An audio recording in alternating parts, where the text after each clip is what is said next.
Welcome everyone to the first tutorial on lab techniques. Today we're going to be showing you how to use pipettes. So there's a couple pipettes that you need to know. There's the P2, there's the P20, there's the P200, there's the P10, and there's the P1000. And each name, the number corresponds to the maximum volume that each pipette can hold.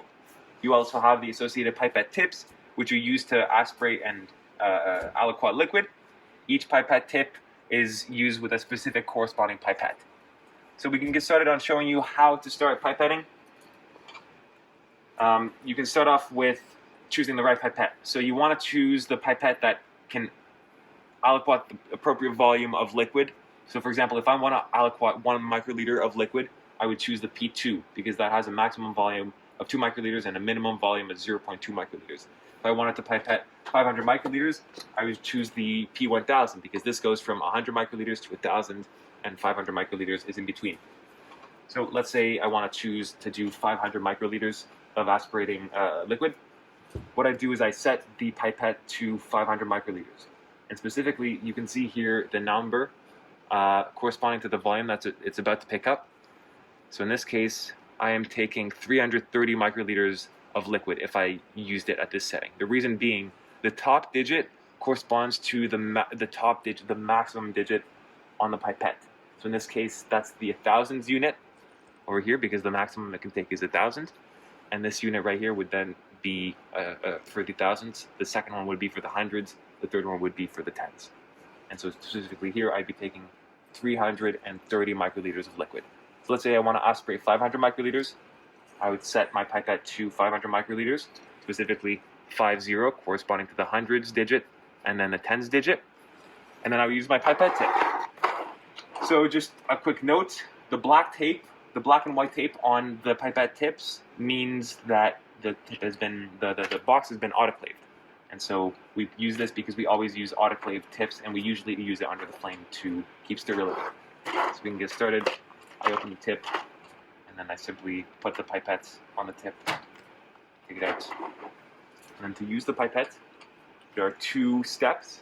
There's first pushing it down all the way until I feel resistance, and then there's also a stopper where I can push more to excrete even further, because sometimes when you push down the liquid, there's still some liquid left, and I want to excrete all of it, so I push even further down.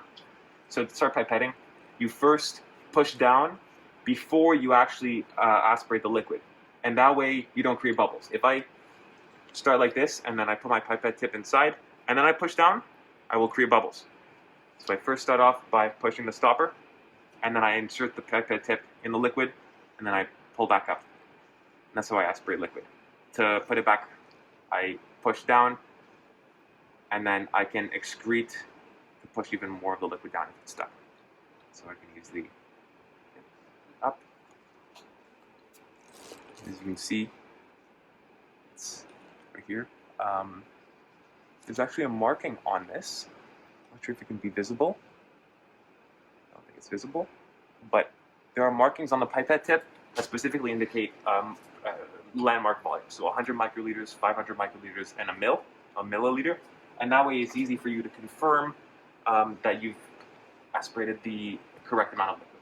And to aliquot, I open a tube using one hand, if you can, and then I simply add the liquid to the tube, and I can push further if I would like. Push. Now to mix, it's also a very important component of pipetting. Again, I push down before inserting the tip into the liquid. I insert it, and I aspirate, and I push down, I aspirate, and I push down. I don't go past the stop. And this way, by just pushing up and down, I can mix the liquid. This is very important if you're adding an enzyme to a solution, you want to make sure that the solution is homogeneous with the enzyme. And then I push it all down. I make sure that when I mix, I don't suck the whole liquid up, because then I'll create bubbles. With water, it's a bit easier, but with other liquids, you will create bubbles. So I make sure I don't suck it all up. I push it down. And we can try that again with another pipette. This should go in a waste bin. So for example, let's say I wanted to aspirate 1 microliter of liquid.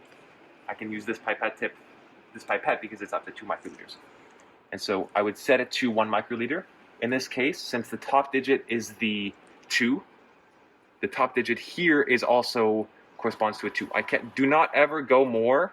This actually was a bit more, but do not ever go more than the marking here, or else it will decalibrate the pipette. So let's set this to 1 microliter. So I go down, I'm going, this is 1.8 microliters, 1.7, 1.6, and so on, and then I can turn more until 1. Set it to 1. And then I use the corresponding pipette tips, which are these small ones here. Open these. Put insert. And be careful with this pipette tip because the tip is very fragile. And then again, I push down. I aspirate the liquid. And then I can insert it in one of the tubes. And I make sure when I insert liquid, especially when there's already liquid inside, I insert the liquid, I insert the pipette tip inside the liquid to make sure that the liquid is being mixed well, and I mix just like so, and then I can push down. There you go, and there you have it. That is how to use pipette tips, and hopefully that tutorial was useful.